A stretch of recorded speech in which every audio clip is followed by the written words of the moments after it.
But marketers are savvier. We are more cynical. We've used and seen every kind of trick that anybody's going to pull out of their hat. We know it when we see it. So what's working when we think about marketing to marketers these days? Being more strategic and getting higher in the organization. That story to tell is so important. Being authentic and really human marketing. And making stuff that helps marketers' lives easier. There's never been a bigger opportunity for that.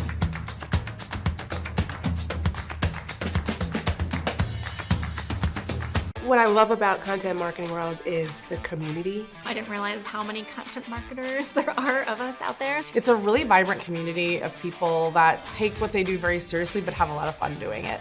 What surprised me is just how welcoming and friendly everybody is. I think I really want to emphasize the inclusiveness and the warmth that's here. The human-to-human interaction and the community feel that exists at Content Marketing World is second to none. Content Marketing World has a very distinct and unique culture, which for me is the biggest draw.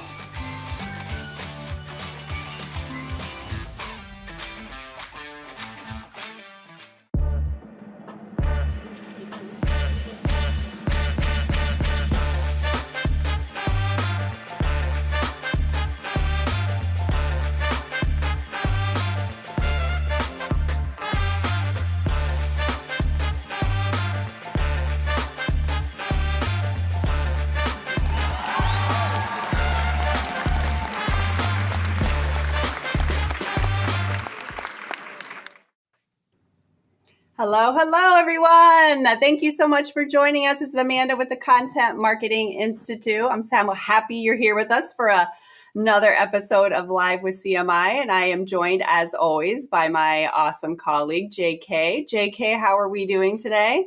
Doing fantastic. It's that wonderful back to school time of year where I have once again a quiet house and things are still, and I'm getting used to the silence and the post madness of the summer. So getting ready to dig in.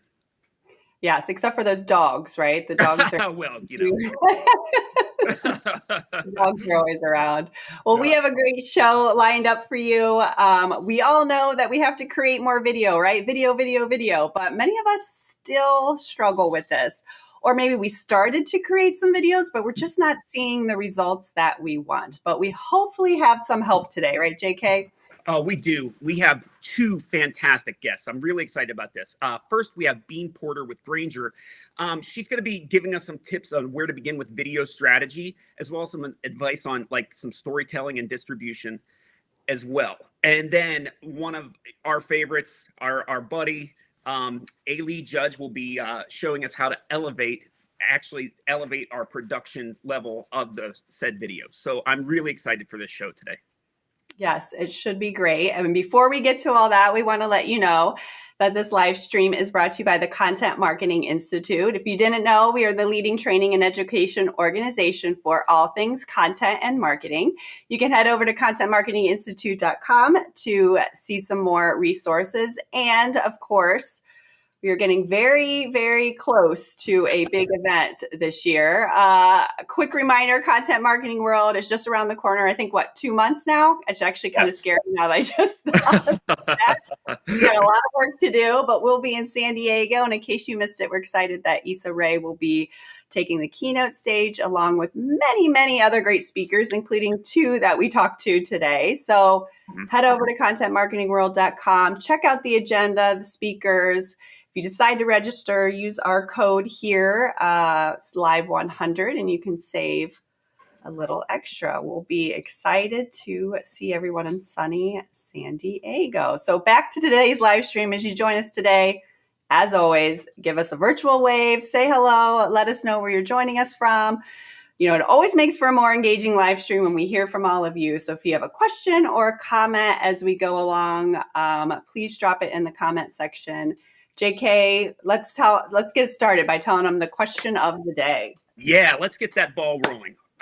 So the question of the day is, are you creating videos yet? If so, how's it going? What's going well? What's not going well? What are you struggling with? Share it with us. Drop it in the comments And absolutely, we would love to see what you're actually working on. So if you could throw some links for us too, that would be great, because we like to share that, this community loves to share our projects together and inspire each other. But more than that, just, tell us how it's going for you, because, that's the biggest thing about this show today. Yes, and we already have some people checking in. As always, we have Andy is joining us from Indiana, and we have John from near Chicago. Dane is from San Francisco. What does he say? Francis Disco. Francis Disco. Nice. Hey, there's Carlos. Hey, Carlos. Yeah. How you doing? Carlos is a friend of ours as well. Big love for the community. And yeah, all right. Yes, Dane, there will be a link for this after the show. You just click on what you're watching right now and it will be here. I think I saw online too that Tim Washer said hello. For some reason, it's not popping up on my thing, but Tim's on there. Hey, Tim. We have some people joining us from Egypt and Canada as well. So thank you all for joining us today. All right, so let's get to our first guest today. Our CMI research has found that 60% of marketers say they need a video strategy so they can get better results from their videos. That 60% is a lot. So why is it so difficult to create and execute one? Marketers need some help, right, JK? They do. And listen, today's guest can certainly help. We are joined by the one and only Bean Porter, Manager, Content and Brand Production from Grainger. Bean, thank you so much for being here. Yes, thank you. Appreciate it. Really excited to be here. And just echoing what everyone's saying, if there's questions, please put them in the chat because I'd love to answer them for everybody and help how I can. Awesome. Well, let's get started here. We all know how important strategy is, right? We all know that, yet clearly we struggle.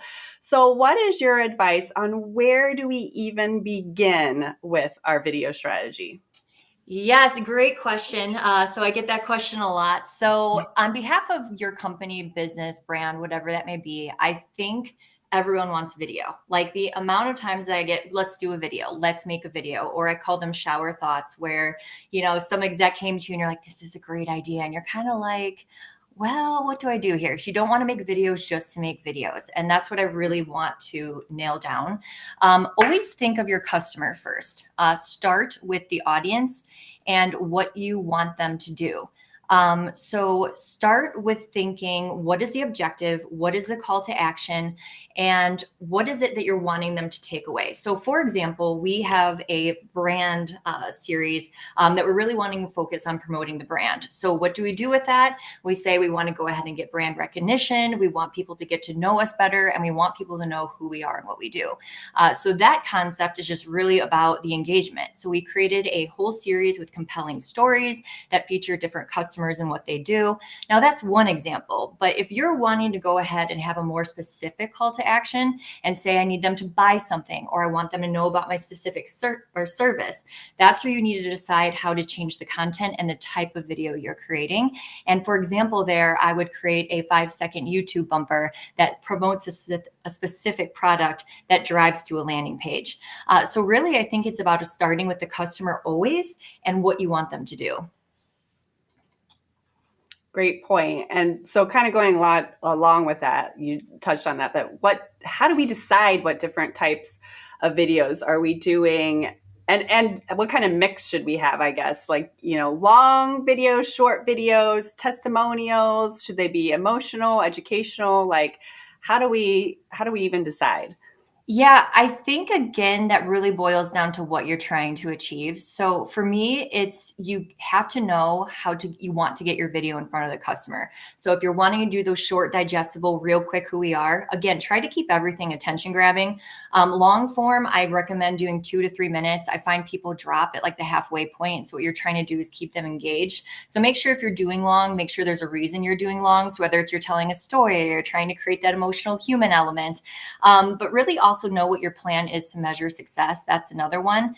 But again, I think it really toils down to like what you're trying to achieve. If it's a quick product, for example, because I see a lot of questions, or I received a lot of questions last year for Content Marketing World. If like, say you work for a company that may not be like the sauciest kind of company, you know, like some of these larger brands that can kind of create that more human-centric content, you still can, and you can still make it human and fun. You just got to get a little creative with it.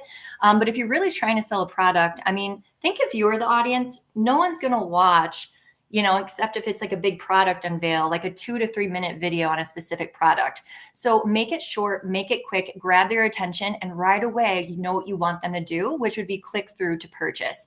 So I think it's just about grabbing them where they are with that specific action. But if you're creating kind of, you think of like the marketing funnel, right? And you're doing those branded, I recommend doing those more emotional human stories, making the audience connect with the brand. That's a little bit longer form. That's where you're wanting to deep dive in, grab them emotionally. And if you're doing that medium funnel where you're wanting to build trust, I recommend doing like the shorter clips, 12 to 15 seconds. You could do Q&A, testimonials, a question and answer from someone who's actually like a product specialist or someone that's used that product before, where they can walk you through how to use it, tips, tricks, or even just like quick stories. So really, again, I think just always go back to like what you're wanting them to do as far as the goal of the video and where to grab them with the ultimate call to action that you're wanting them to take the bait on. So just having a good mix, depending on what your goals are for. Yeah. I think it's about the mix, because, you know, you can't like say I keep going like this with a funnel. You can't have everything just up there. And I think too, like there's a creative way to use different types of video with different lengths to grab all together and continue to tell the story and take them down that funnel. So for example, and always test this, you know, I want to go back to that, because do a few rounds of these and see what's performing well, especially for your audience and what they're interacting with and engaging with. But say if you do a 2-minute video that tells the story of your brand, or it tells the story of a customer, go ahead and upload that to YouTube, embed it on a landing page, and then go ahead and create smaller cuts of that you would put out on social to attract and drive to that landing page. And then say on that landing page, you could keep going down the funnel, have it link out to a specific product page, or if you want to go ahead and create those YouTube bumpers that I mentioned that link to a product. You know, it's different cuts for what you're trying them to do, but there's a way to incorporate different length of video too, to tell the whole story, to keep your customer engaged with your brand. I think that's an important point, is I think people just create a video. Oh, we did it. We spent the money, or we took the time. We put the video out there, but they're not like what you just went through, like thinking about linking it out. Like, we're going to put on YouTube, link here. It's going to go here. Like, they don't plan that whole part of that out. Yeah, use video to tell the story you want to tell, which again ties back to what you want them to do. And again, to me, I'm going to hit on that keyword of like story, because you can make every kind of piece of content, short or long, human and emotionally connect. It's just how you do it, which we can get into a little bit later. Yeah. Well, you did mention something. You were talking a little bit about how, you know, a little bit about distribution, because Amanda made a good point. There's so many of us that make a video, but then we're like, oh, well, where do I put it? How do I get it out there and get maximum, you know, ROI from it? So let's talk a little bit about distributions. Like, what platforms should we use? Yeah, and there's a lot of platforms, right? So that could be that could be overwhelming in its sense. I think look at your audience. Again, like I mentioned, really test. Put a few videos out there on different platforms, but every company is going to be a little bit different.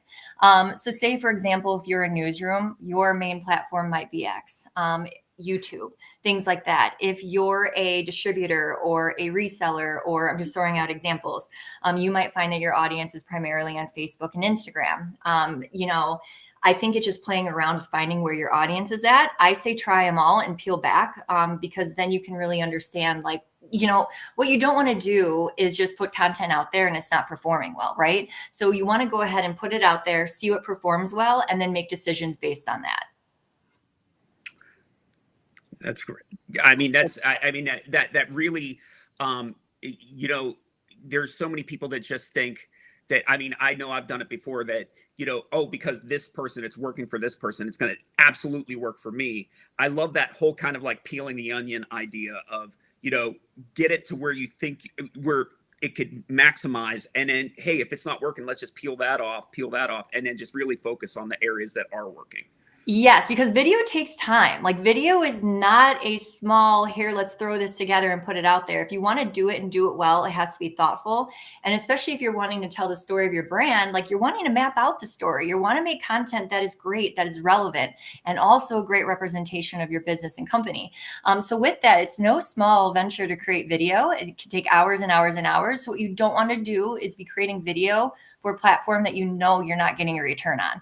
You want to make it digestible. You want to make it so you're getting value out of it. But two, you want to meet your customers where they're at. So they're actually engaging with you, engaging with the brand, and building that relationship over time. Perfect. If you're just joining us, we are chatting with Bean Porter with Grainger about video strategy, video storytelling. We have a few comments here. Andy says, I get the most views and engagement on TikTok. I post about marketing content related to being a professor. Both of those topics get pretty good engagement for her.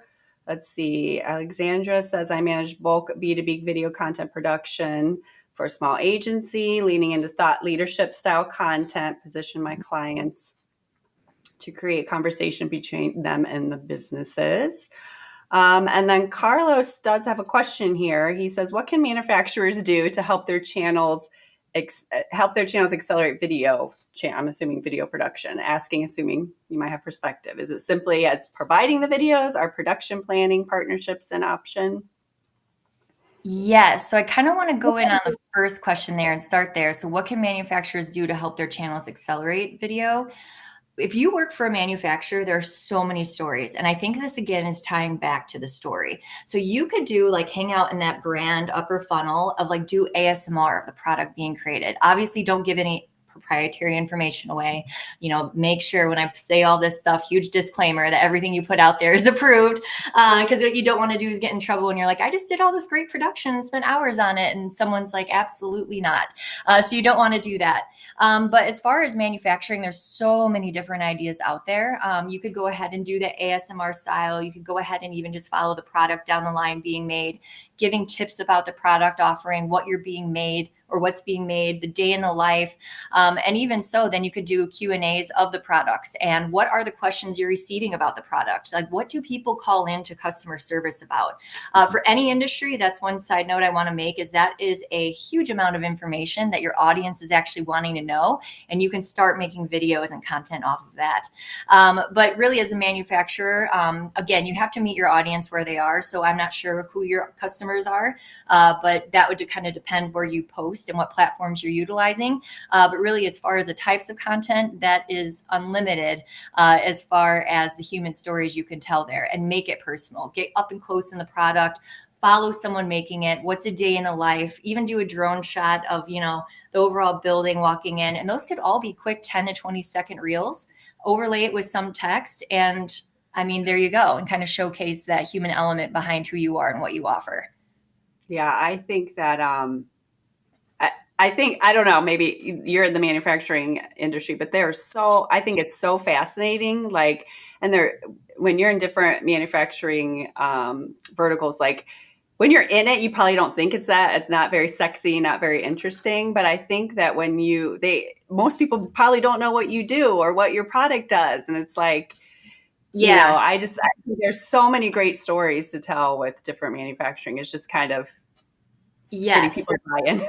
Yes, 100%. And especially too, you know, there's no shortage of stories. And I keep wanting to say that. And when you go back to the overall strategy of mapping out like what you're wanting them to achieve, but you also have to think strategically about like that human element behind it. So say, for example, if you sell hammers, like what you just said, hammers are not sexy. I mean, you just pick up a hammer and you're like, okay, what am I supposed to do with this, right? But there's an opportunity there to reach out to a customer and do an interview story of what are they building with that hammer? What are they doing with that hammer? Why did they purchase a hammer in the beginning? Do they want to give a testimonial? You can even get into like how long have they had that hammer passed down generations, you know, and tell the different people that have used that hammer if you can find that story. And again, start with customer service because they're hearing those stories. People will write in, call in, you know, email.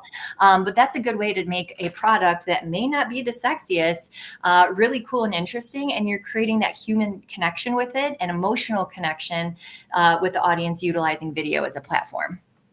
Yeah, so we just kind of touched on that question there about humanizing, even product marketing, whether it's B2B or B2C. What you have any more tips for telling those stories? I think it just really goes back to, mapping out the why. What are you trying to achieve? What's your call to action? Create different videos on that. Those longer form are going to be your emotional. The mid funnel, where you could do like those Q&A, have people get to know, who your business is and what you do. And those short form videos are always used to be those quick snippets that drive. But those are more of like the call to action of buying or read this, do this, right? I think, again, just start and take a step back of why I need this video. Don't make video just to make video. It will go nowhere. You'll be disappointed and frustrated, and it takes a long time. But really think about the why, what you're wanting your audience to achieve, and always have your audience at the core thought process of what you're creating for. You are creating for them.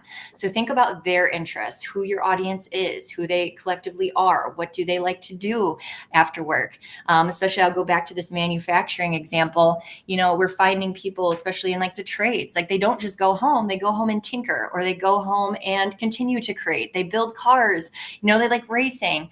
So meet them where they are and always just think customer first. And there's millions of ways to make your brand human so that your audience can continue to connect with it.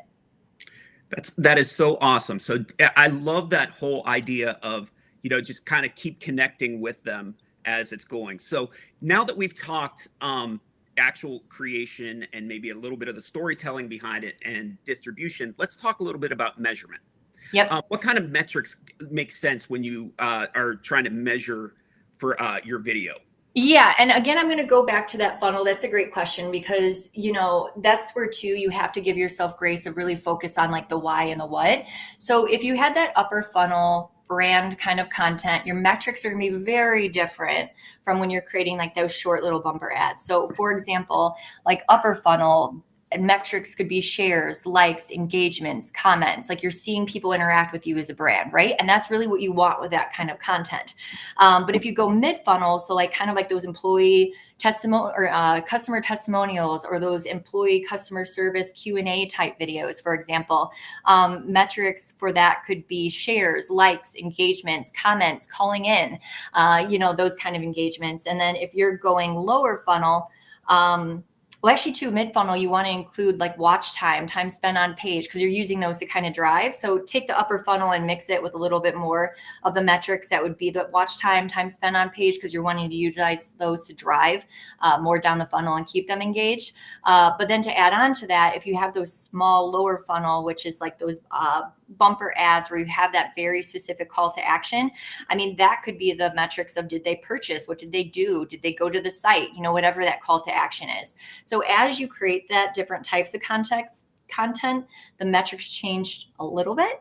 But really, again, it goes back to what you're wanting them to do based on what the metric is for the piece of content you created. Awesome. Yep. We have a question here from someone else. For some reason, your name doesn't pop up, and I'm sorry. Limited staff. We have a lot of ideas and are building strategies. We only have 1 to 2 people. Obviously, that's not their only focus. So how do we scale? Where's the best place to start to prove our video's value? That's I think a problem probably for many. Yep. So this is what I recommend to do, especially if it's a super small scale, because a lot of people are working with limited people and at a smaller capacity for time to create video. So I would recommend having everyone, you could just get out your phone. I mean, I don't know what kind of camera gear you have, but start. A lot of great content is created with the iPhone. I mean, we all have them. Grab a GoPro, whatever you have access to. I don't know. But map out a couple hours where you all are just grabbing content. Get people walking in and out of the building. Get things being made. Get that B-roll. Because what you could do when it comes down to time is take that B-roll, put it with a trending audio. I'm just assuming we're using social media platforms here, but there's different examples or different ways to do it. But for context, I'll use Instagram and Facebook Reels. But you could go ahead and just do a 10-second video of someone walking into the office, a product being made, and then do a quick overlay and then a call to action, post it. So everything doesn't have to be a massive production too. I think there's ways, and there's many ways, as we could tell, to create video and create stories utilizing what you have. And there's a lot of great resources out there. For apps, I'm picking up my phone here, but my two favorite apps just for quick editing would be CapCut and VideoLeap. They also have services where you can expand the subscription to get additional features. But as far as like ease and editing, those are my two go-to as well. Awesome. Yeah, that's what my kids use. Is CapCut. It's super intuitive. It is super on their intuitive. phone, they're editing, and I edit on a big, Adobe. Like they're on their. I'm like, how are you editing on that? Yes, so much cooler than what I can do. It is super intuitive, and with the templates and everything. But I think too, people think video has to be this huge thing. If you just give everyone a camera, put all of the footage on a hard drive, take a look at what you have, there's ways to tell that story. Utilizing those 2 hours to continue to create content for months, really, if you do 2 to 3 posts a week. Sure. Bean, and I think, if there's any proof in that pudding, I mean, look at TikTok. Look how brands have taken off on TikTok, and they're not doing these massive scale. They might just give somebody their phone and say, hey, go just walk around what you do today. Yeah. And there's no microphones, there's nothing. And they just overlay some audio over top of it. And there's a great video that might get 1 million views. Oh, yeah. And especially too, like if you're in a product centric business, I mean, easily you could just go up to someone. I keep going to that customer service because that's the easiest to grab, and people like the human, put the face behind the brand kind of thing. But you could go up to them and be like, okay, what phone call were you just on? And what was the question you received? And what's the answer? 10 seconds. Yeah. And then you've got something that's helpful to the customer. It was easy for you to create, but then it's evergreen where you'll have that on your socials to live on that you could utilize. And then even sales teams could utilize it. So that's something to think about too. Cool. Someone had this question. I don't know how much you are using it. Do you use any video AI tools at all, and pre or post production? Are you guys doing any of that yet? So we aren't. I know that video for AI has accelerated. I've seen it. We use AI in different ways, but for video, we primarily use humans to make it, and we keep it that way. But no to that, just for the sake of we have two very talented. Shout out to Austin and Ryan. Yeah. But video production, multimedia specialists that take care of it. Nice. Dane says Descript is another great editing app where you can just edit. Yeah, Descript is good. Yeah. Someone was asking about, and we're talking to Lee Judge a little bit about production quality, so we'll get into that next too, but they were asking about your thoughts on vertical versus horizontal video. Yep. So we always shoot horizontal and edit vertical. We do that so that the full length or the full content go ahead and live on YouTube. And then we'll go ahead and edit. So we shoot with that in mind. So we'll do larger pan outs and white shots and things like that. But that's our approach. And back to AI too, I get that question a lot as well of just how I feel about it. I mean, AI is cool, right? But if you're wanting to tell the human story of your brand, I mean, I truly, truly believe you have to keep it human. People are still wanting to connect with the stories and that emotional element. So for me, stay in that space. That's what people are liking. I think there's some cool things you could do with AI to enhance your video. But at the end of the day, it's about the humans, because your customers are the humans that are interacting with your brand. I think AI are good tools to, like, if you're talking about a staff of like 1 or 2 and you're doing 5 other things, like AI tools can be really great and really helpful. But like in your case or in our case, like they have me, so we don't need these other little tools to do it. Yeah. So it just depends on I guess the resources that you have available. They can be great for a tool, but like AI, I know I saw a comment in here. If you have a short form video, AI is doing some really cool things with quick editing and breaking it up. So yeah, it's a tool to use, but I wouldn't say make that the core focus of the video ever. Right.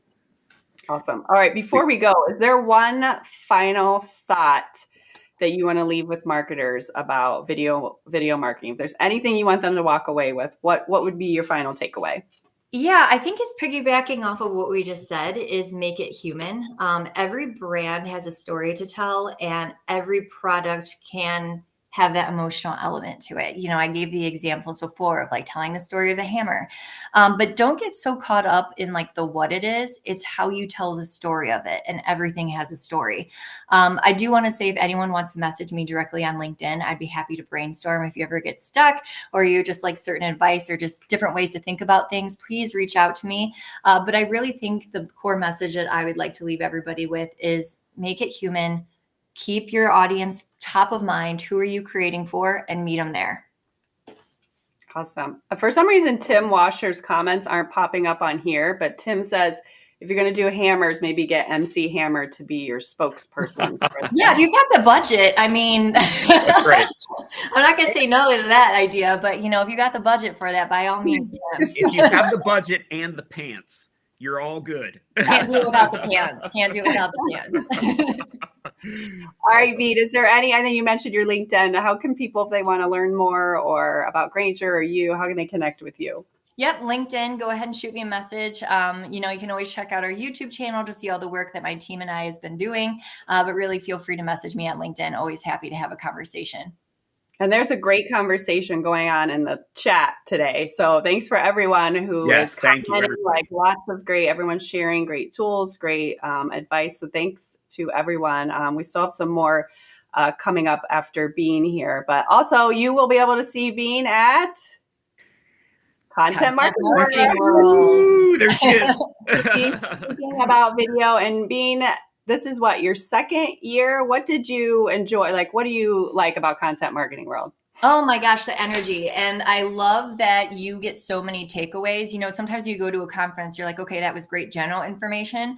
But I feel like Content Marketing World, because it's such a collection of everybody that is in content marketing, but you actually walk away with actually like really good gems that you can take away with and apply to your work to make it better. So that was my main thing. I was like, wow, this is just so cool. And to learn from all the different brands and people there, there's so many industry experts. It's a phenomenal conference to go to. So I hope to see you all there. Awesome. Yes. Let us all know if you join us there. Well, thank you so much, Bean, for taking the time today. It was awesome. And I'm glad we could have you on, and we will see you in October. Yes. Thank you. I really appreciate it. Take care. Wow. Awesome. That was great. That was great. We have even more great advice. I know our next guest, he's actually in the chat too. So Bean shared some really great advice on getting started with strategy and your storytelling. But for some, the actual creating of the video can be overwhelming, like knowing how to act on camera, getting the right equipment, editing, right, JK? Oh, how true. And we were so fortunate to talk to our good friend, Ailey Judge, all about some tips on how to create engaging videos, video and audio content. So stick around, take a listen. Lee gives us some wonderful advice here. I had such a blast talking to him. So check it out. Yeah, and he's in the chat, so he can ask me questions. So, but I'll roll this video here. You say creating compelling video and audio content is more important than ever, and you have some tips on how to elevate your content creation game. And I think they're just great, and I think that that they're things that people don't necessarily think about before they hit record. And one of the first things you talk about is the importance of diction and enunciation. What do people need to think about when they're speaking on camera? Well, so I get this from my background working or education in television and radio. And what I realized that I pulled back from that education was that your speaking tempo and your listening tempo are two different things. So if you think about your newscaster, they're talking extremely slow to themselves. Like right now, I feel like I'm talking very, very slowly. But if I'm wanting to communicate something to you, I have to talk this slow because it doesn't seem that slow to you, but it allows me to think about what I'm saying, to enunciate what I'm saying, and to get my point across so that you can have time to process what I'm saying. If I were to speak at my regular speaking conversational voice, it wouldn't allow you time to digest. So the important tip is just remember to speak at a listening speed rather than a conversational speed. Well, Lee, another big aspect of being on camera that people don't realize is the importance of energy level. It can be especially hard to come across energetic on camera. So what are your tips on managing this? I'll tell you a quick story that made me realize that I needed to address that very thing. Was I was looking back at some of my early videos and I realized the smallest little thing. When I was reading text, like through a teleprompter, my eyebrows never moved. I'm like, that's not normal, right? In a conversation, you get excited, your eyebrows move, things happen. Certain parts of my face were not moving, which were telltale signs that I was reading and that I just didn't have the correct emotion in there. And so after noticing that, I began examining and even studying the psychology of what happens with your face when you're really engaged with something. And from that comes hand movement, eyebrow movement, your eye shape changes, your smile changes. You can actually hear someone smile in audio if they have more emotion in it. So I learned from, if you watch yourself enough, you'll realize that you have to tune up your emotions a bit to come off looking natural. And like right now, I feel like I'm just really over exaggerating my emotions, but really if we were in person, this is how I would talk. But on camera, because sometimes you may be talking to just a lens glaring at you or a screen, you may not realize that you're looking boring, looking bored to the person who you're talking to. So you have to be aware that if you overemphasize your energy a bit, then you start to become normal. Do you have any tips? Like, do you have people come to you and they're like, well, I'm just staring at this camera lens and I just feel so like uncomfortable and weird and I don't know what to do? Like, do you ever have any, like, do people say that to you, and what like tips do you have? Yeah, there's all kind of tips and tricks to that. I mean, I know used to the first one I ever heard was people would put like a smiley face or a picture above or around the camera and talk to that picture. That's doable, but we do a lot of corporate client recordings, and these are executives whose day job is not to be on camera. They're a CEO or a CMO or something. That's not their thing. They just have agreed to help marketing or help their company by being a face of the company. And they haven't thought until that moment about looking good on camera. So the kind of things we end up telling them are things like I said earlier about the eyebrows. Like if you're talking, your face will move. Try not to be monotone. If you're saying something that's really important, then my voice just went up to important. So if you're saying a word or you're emphasizing, use your hands, use the tones of your voice. Your natural conversation goes up and down. It goes louder and it goes quieter when it's important. You may even lean in. So all those things come into, looking at how someone behaves when they're having a regular conversation. Your tone of voice changes, your hands are used, your emotions are used. All of those come into play when staring down a lens. Along with getting your energy level right, another big important thing is to try to, that I think I know I struggle with and people struggle with often, is getting your personality. Like capturing your personality on camera. I love this one tip about trying a fun take. Like if you're not doing something live and you're just looking into the camera and making recordings, just try something fun, because that kind of gives you permission to let go. And sometimes you might be a little surprised with the outcome. Do you find that as something that you agree with? Yeah, it's funny because our producer, Mark, does what he calls a throwaway take. And he totally disarms the person. You know what? We're good. We got what we need, but you know what? Let's just do one throwaway take. Forget all the rules. Just be yourself, and let's just give one more take. And we almost always use that take because he's told them, don't worry about it. Forget being formal or whatever. But see, here's the thing. At that point, he's already trained them. He's already told them how to do certain things, and they've already become more relaxed, and they've already had their takes that we're going to keep. But when he says, don't worry about this one, it's going to be a throwaway, just be yourself, smile a little more, giggle, and all of a sudden they feel like they don't have to worry about all the facade they had just put on before. And we've had clients say, wow, I don't know how you made me sound or look so good. And the secret is we use the take that you didn't expect us to use, and they really appreciate it because their guard was down and they actually became themselves for a moment. Finally, Lee, production value is becoming much more important today. So getting the proper equipment can make a big difference. What are the most important pieces of equipment that you think, people should invest in, maybe starting out versus, if they're going to like really have a big budget and put it all in? Like, what are your tips for that? So the number one thing above anything else, if you take nothing else from me in terms of equipment, it is know how to use the equipment that you have. I say that because I see so many people make two huge mistakes.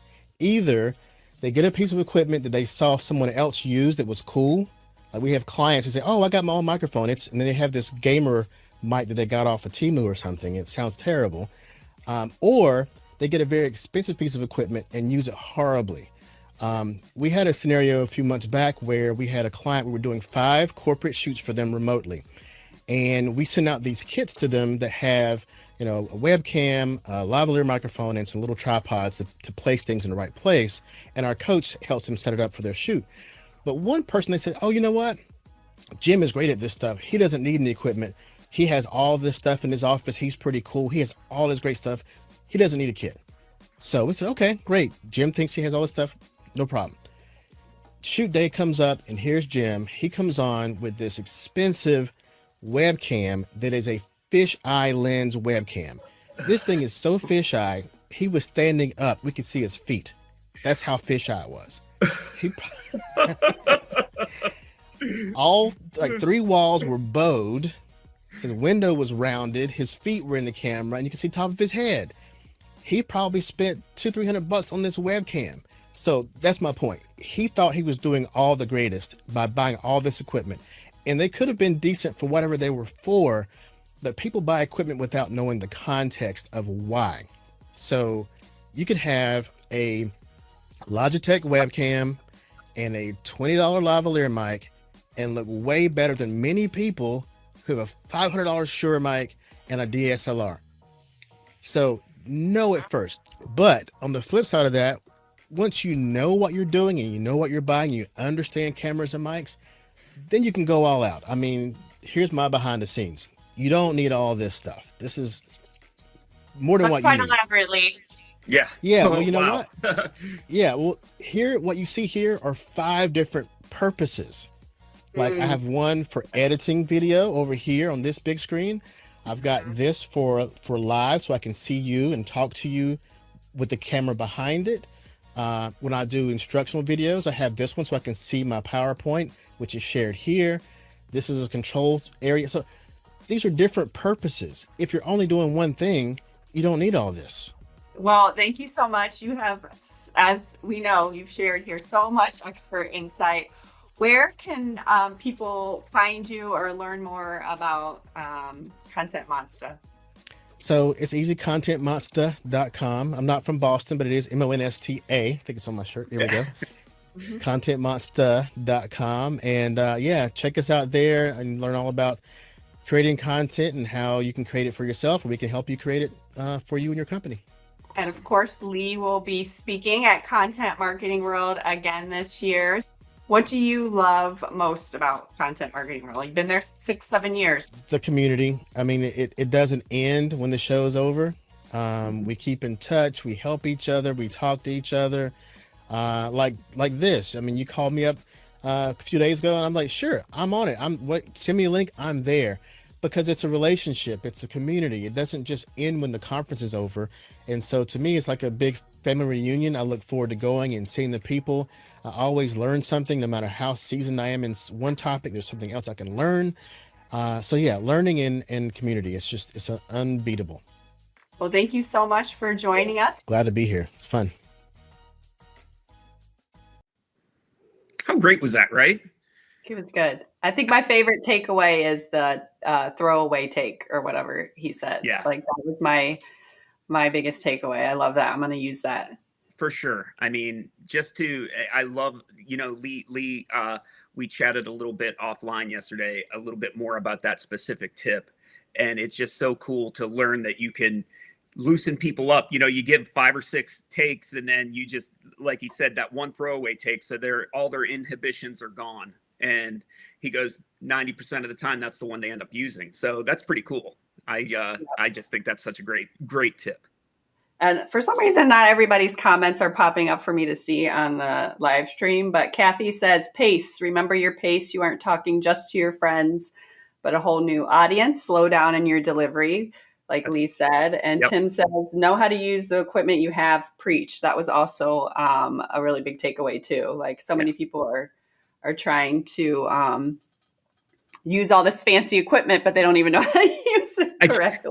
I still love his story of the fisheye lens. That still makes me giggle. I was telling my kids about that one last night. That was good. So we've just about wrapped up here today. We told you all about Content Marketing World, but we have some other great events happening here at CMI, right, JK? We do. Today we talked specifically about video strategy, but how's your overall content strategy performing this year? So if you think you need a little strategy tune-up, then you should check out our 2-week Master This Content Strategy digital event. Yes, the first one is tomorrow, August 21st at 1 p.m., featuring the one and only Michael Brenner and Erica Heald. The second one will then be next Wednesday, August 28th at 1 p.m. We'll drop the link in the comments for you all to register. It's a free event. It promises to be great as well. So I think that was a lot packed into one show today. Really? So thank you everyone for joining us, to Bean and to Lee, and thank you for awesome conversation going on in the chat. I'll jump in here after I'm done in case we missed any questions. We'll be back next month. We're chatting about an all new topic. We'll be discussing our brand new career and salary research, which will be coming out. We look forward to that every year. So we'll be chatting about that. So until then, JK, I'll see you. We'll be busy here getting ready for Content Marketing World, but that's it. Until the next time. It's getting to be that most wonderful time of the year. Content Marketing World. Yes, we should do that. So